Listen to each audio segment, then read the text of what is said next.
Hello, everybody. Sterling R. Jackson. Today, we're going to talk about the most important, I think, takeaway or the most important thing I could teach as a vocal teacher. Now, the reason I'm doing this is because sometimes making these lesson videos, there tends to be a lot of redundancy in me, talking about the same things over and over again. And when I kind of come back around and circle around to everything, I'm like, this is the most important thing I could possibly teach somebody in terms of singing. So, what's funny is that this is the beginner stuff, and then this is once you get to the end game and you really process things, you really figure out some parts of your voice, you really whatever, it's the most important thing that you end up with here too, where you're like, oh, that's what that meant, etc. So what that thing is that essentially at the end of the day, singing is a controlled breathing exercise and a manipulation and controlled airflow exercise. So now, while that seems, cryptic and weird and kind of stupid and very simple, it's everything in terms of singing.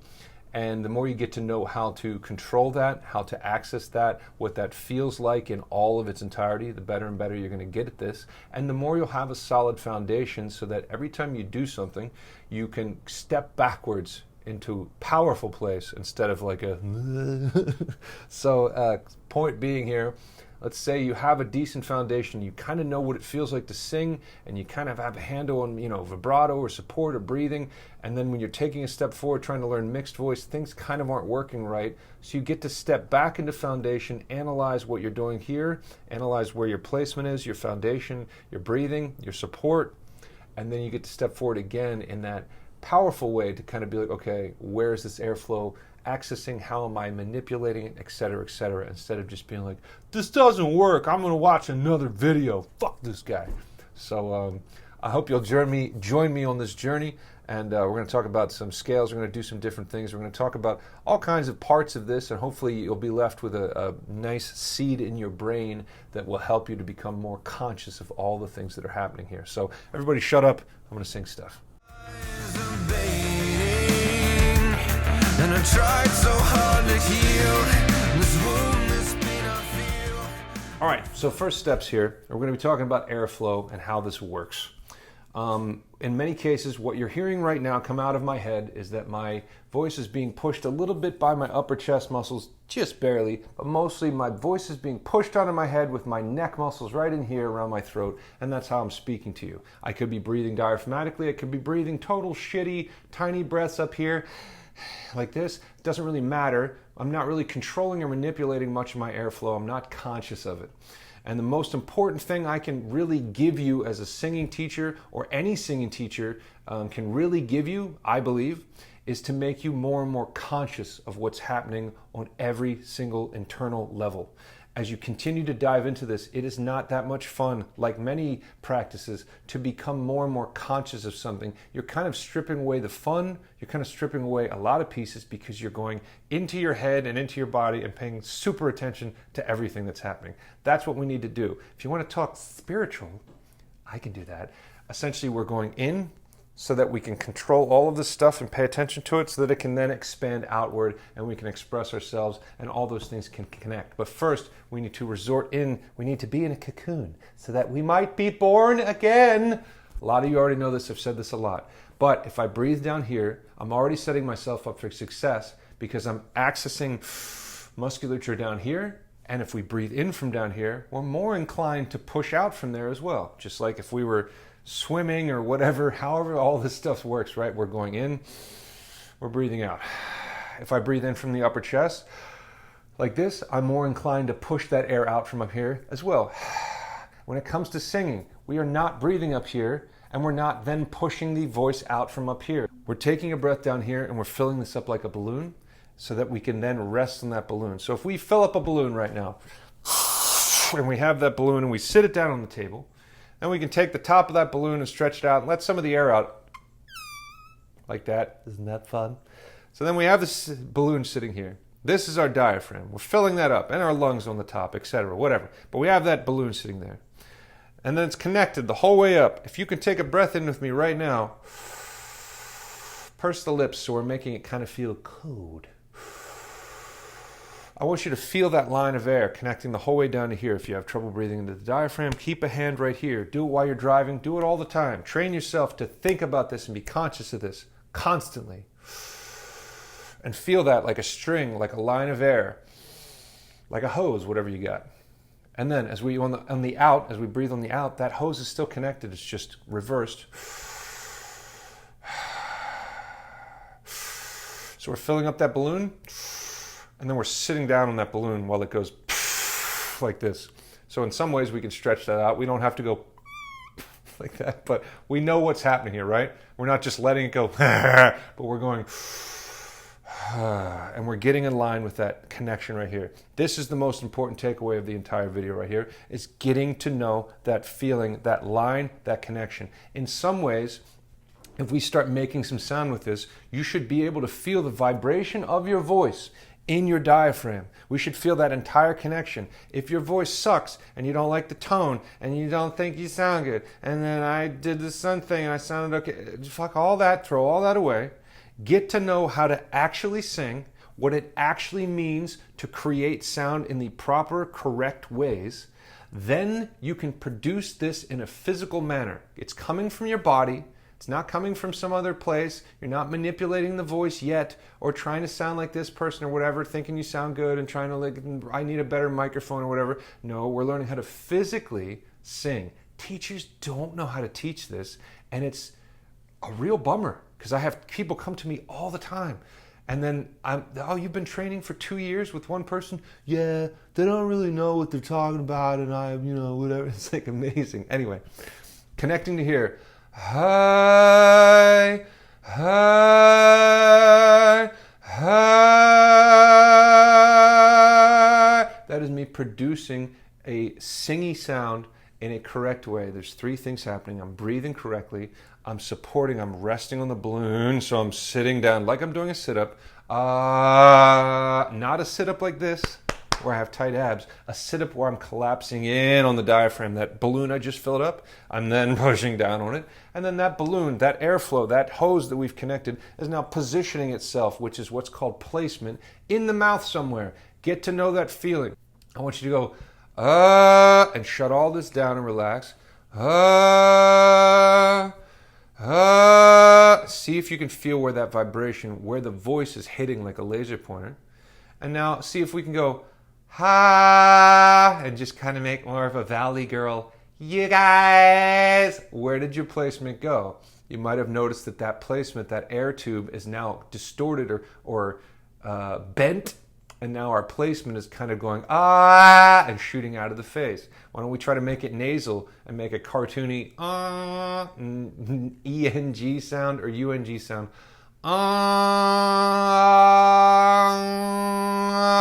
Can you tell where your placement is there? It's more straight up, it's more positioned in the back of the head. I can put my head down and get that to be even more embellished. Is this starting to make some sense? Let's go back and do some scales, and we'll start putting this into action. We'll put it into a couple lines of a song as well so you can make this connection. But remember, this is all about being conscious of what's happening in the body so that we can continue to connect these pieces. At first, you might remember while singing, every 10 minutes you might remember, oh yeah, I gotta breathe correctly. Then it might be a month later, you might be every 5 minutes. Oh yeah, okay, I gotta breathe. Am I supporting right now? I don't know if I am. And we might keep getting that breaking down to a point where it becomes muscle memory. So let's go over here. But we're gonna do one note at a time, just like you heard me doing out there, where we're going, hi, putting a forcible exhale. If you cough or you laugh, that is diaphragmatic. If I go, or if I go, it's diaphragmatic. My diaphragm, again, it's not just the tightening of an abs, it's the diaphragm engaging, pushing air out of the lungs. That's why we have So we can mimic that by putting an H on the front of our notes. You can do this all the time, but you want to get a handle on it so that you can know that you're supporting correctly and then start cutting that off after a while. You can also, I would suggest if you're getting a handle on this, try pushing a little bit harder, singing a little bit louder at first. Start training yourself to know this is diaphragmatic what I'm doing, consistently and constantly, so that your body is helping teach you what that feels like, and then we can reel it back in. But if at first we need to be going a little bit more airy, high, high, like this, or a little bit louder, then do that. One note at a time. Hi. And again, if it's rocking your body back and forth like this, that's great. We want it to be going in and out. We're creating a cycle. We're creating a circular motion. Hi. Hi. Hi. Hi. Hi. Hi. Hi. Hi. Does that make sense? We can speed it up really fast. Let's do that. You might get lightheaded, but let's do it. Hi. Hi. Hi. Hi. Hi. Hi. Hi. Hi. Hi. I want you to also recognize that each time when I'm taking that breath in and I get that little bit of an exhale, I'm connecting to my diaphragm, to my placement, to my voice in a singing type of way, and then I'm carrying the rest of it through. We're going to keep practicing that. But notice each time I'm setting myself up physically, I'm not going, I want to sound intense. I want to sound really neat. I want to sound emotional. Fuck all that. I want to sound like I know what I'm doing, and I'm going to do that from a physical place, not an auditory place. I'm not going to listen to my voice and try to be like, and trying to make it sound better. I'm going to physically sing correctly, and then I'm going to control things as I need to. But if you don't know how to actually sing, you're going to have a hell of a lot more harder time trying to connect to a sound that sounds good, feels good, is consistent with a consistent tone, etc., etc. You getting this? So let's take this through different vowels so it's not just hi, like this. Hey, he, hi, ho, ho, hi. I don't remember them backwards. He, hey, sorry. H-E-I-O-U. A-E-I-O-U. But we can still put the H on. But let's take the H away. A, E, I, O, U. Now we're going to be doing a three-tone scale. Sounds like this. A, you got to turn on my speakers because I can't hear the piano. Hey. So each time get yourself set up, get yourself stuck in that place, and get yourself stuck in that tone, whatever feels natural, feels good, and continue it through until you need to refill with air again, which we're doing a short scale. You shouldn't need to. Hey, hey, hey, hey, hey, hey, hey. Now a five-tone scale. I want you to use it like a ramp. We're going to be pushing into the diaphragm, connecting with the diaphragm and your placement right out of the gate with hey, and then ramping it up as we get to that fifth note so that we have a nice sustained, filled, singy note. Your body's connected, everything's connected. We're doing something that feels like singing more so than hopefully anything you've done before. Hey,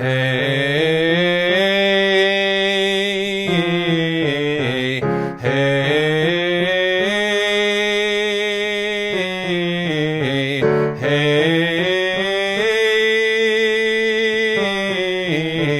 hey, hey. Two more. Hey, hey. Now one more time, one last time on a five-tone right here. This one five-tone right here. I want you to think and embody and close your eyes if you need to. That entire hose, that entire cool channel of air, that entire balloon thing, whatever you got, and put those pieces together and be conscious of them. Hey, do you feel it connected the whole way? Do you feel some vibration down here? Do you feel that whole kind of thing? We're turning on the singing voice versus hey, hey, hey, hey. We're going to be turning this on and using this all the time. Now, what about head voice? What about higher singing? How does that work? Well, let's put it up here once. Let's do it one note at a time just to make it simple. Ooh, ooh. Same thing. Ooh. You can put more of an H if you need it. Ooh. It's really starting to give me that downward kind of sit-up feeling. Ooh, ooh, ooh.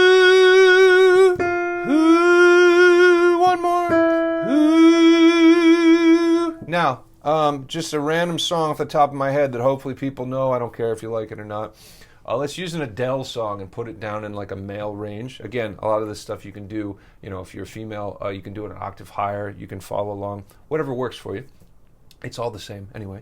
If we do like, never mind, I'll find someone like you, we're going to be putting this into practice. If we can put a little bit of a forcible exhale on the first part so that you lock in, that's great. Again, at the end of the day, we don't always want to overuse air. We're just using it now as a practice tool. The body, as you continue to connect with it, is going to help give you information about what is working and what's not, or what feels good or what doesn't feel good, or what's sustainable and what's not. So again, we're not pushing down like we're, fucking trying to shit our pants.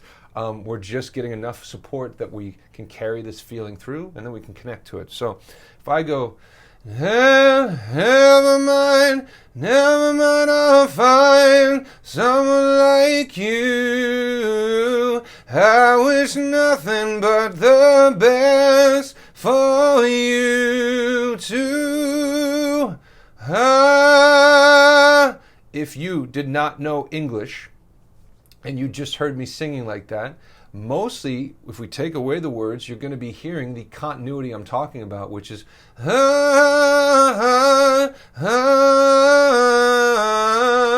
and then I'm lightly putting those words back in. So what's more important here is that continuity again than the words themselves. The words, the consonants cut us off, and they try to cut us off like this in that balloon air.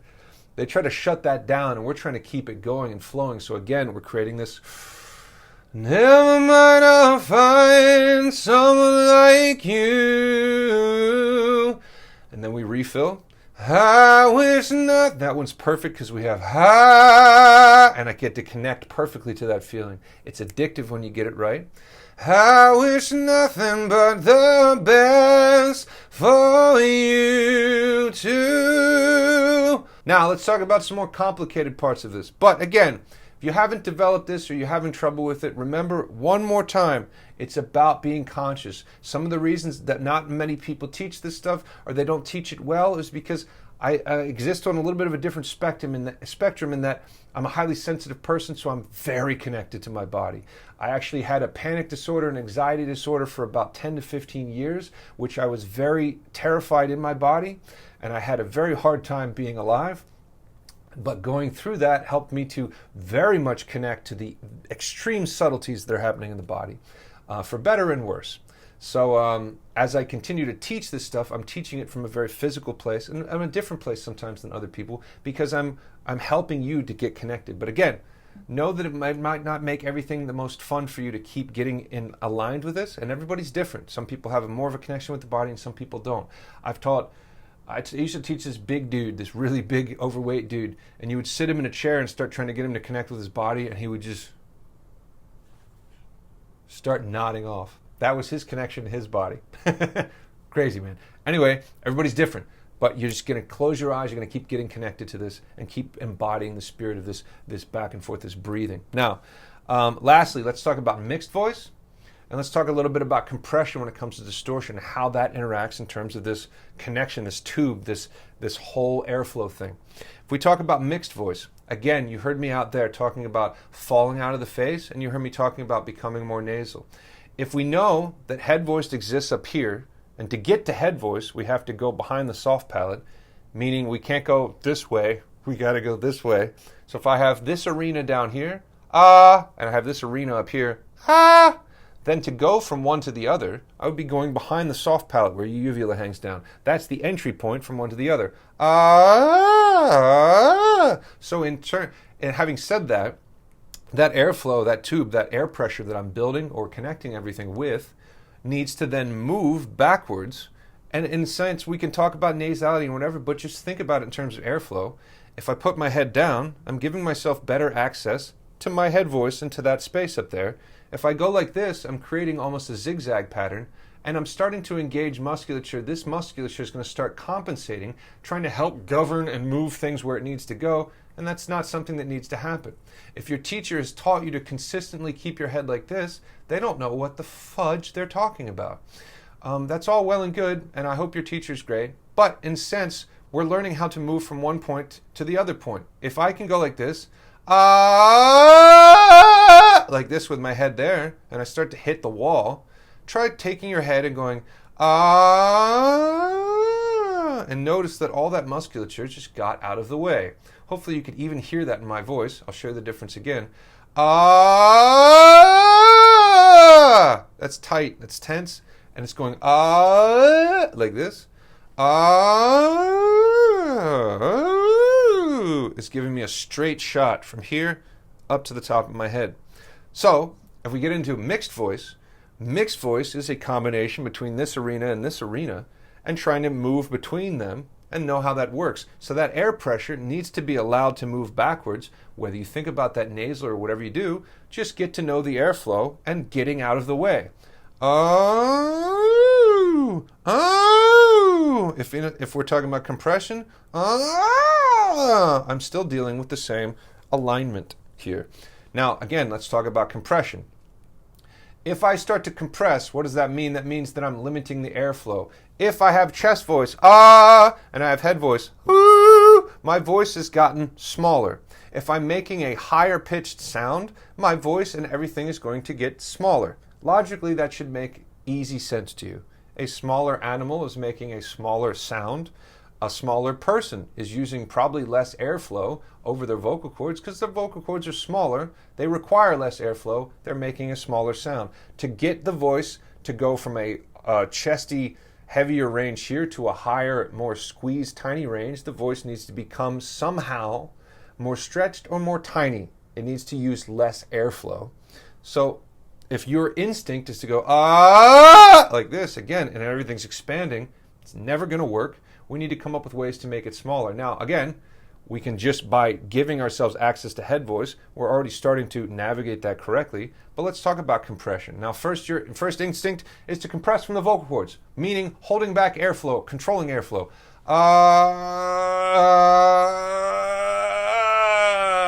Right here, right? That's okay. That's the entry point into this. Now let's think about it in terms of different compression zones. Let's think about false chords, a little bit above the vocal cords. Maybe we can access that with R, like a pirate. SpongeBob, R. So if I go, that's a little bit above my vocal cords, but I'm just restricting that airflow. So I'm taking that balloon that I'm stretching and going, I can do it so much so that I actually start to get that sound like the balloon does too. That would be considered flageolet. Anyway, really high. But we're just limiting airflow, right? So now let's think about it from nasality. If I start to compress up here in this zip, this baby crying open door type of sound, squeaky door.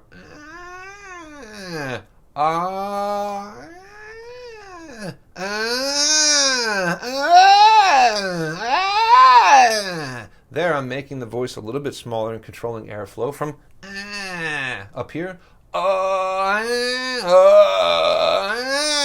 I'm just limiting the amount of airflow. Again, though, the way I connect to this and that it makes sense is just by connecting to this airflow thing. And again, it's the most important thing I think I could leave you with or teach you. I know some of this is redundant. I know some of you have already seen me talk about this, but I think it's really important to go back over. A lot of students that come to me are just really struggling with like hearing their voice and being able to live with it and being able to be okay with it and wonder why they don't sound good or whatever. And like I said, I want you to learn how to actually sing. Whether that's the sexiest thing you've ever heard or out of your voice or whatever, we're learning how it actually works, and we're performing these things on a physical level. We're not working on an auditory level and listening to your voice and trying to correct it as it's coming out of your head. That's a nightmare. Nobody wants to do that, and that's what most people are doing. We're doing it from a physical place, and our voice is giving us what it wants to do, and then we're getting used to that, and we're manipulating that and controlling that. Does that make sense? Again, always teaching more on Patreon. You can book lessons with me if you want to learn more about this stuff or all this different kind of crazy shit I'm teaching. SterlingRJackson.com. I will see you soon with more videos. I hope you're all well. Thank you.